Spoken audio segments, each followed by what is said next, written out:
The text came in at 2 a.m. My phone buzzed on the nightstand, pulling me out of sleep. Blurry-eyed, I reached for it.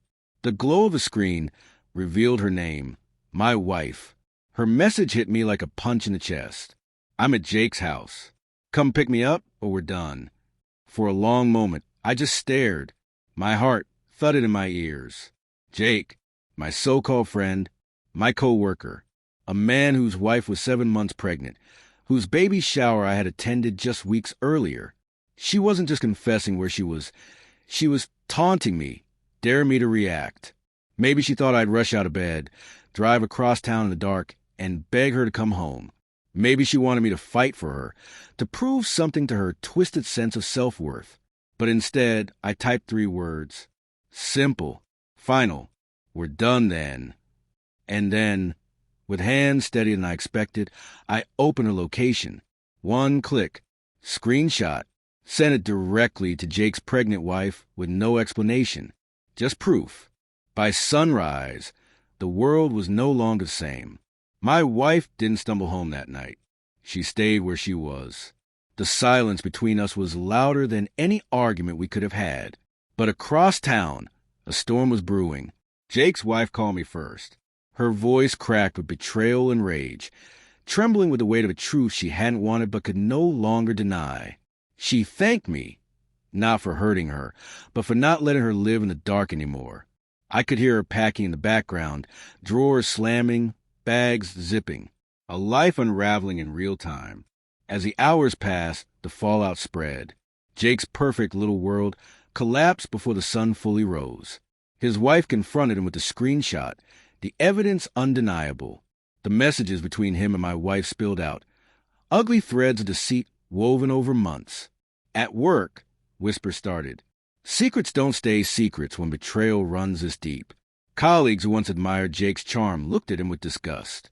His credibility evaporated overnight.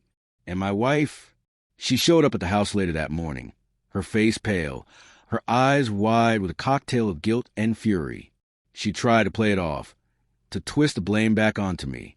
You didn't come for me, she spat, as if I were the one who had wronged her. You just gave up just like that? I laughed. A hollow sound, but real. You gave up long before I did. I said quietly. You just finally made it obvious. She cried then, begged, swore it was a mistake, swore she loved me. But her tears meant nothing now. I had already seen too much. The irony was that she thought she could force my hand with an ultimatum. She thought she was in control. But the moment she sent that text, she lost everything. Her marriage, her image, her place in the life we had built. Jake lost his family, his reputation, his child's first memories of a happy home. My wife lost me, and the trust of everyone who once believed her lies. And me? I gained freedom. Painful, yes. Devastating, absolutely. But freedom all the same.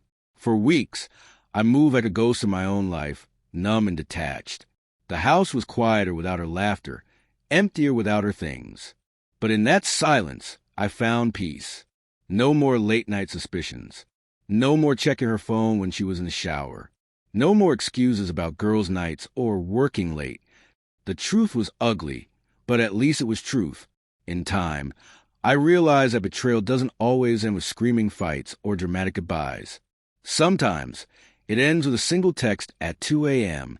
Sometimes, it ends with 3 words typed in the dark. We're done then. Looking back now, I don't regret my response. I don't regret exposing them.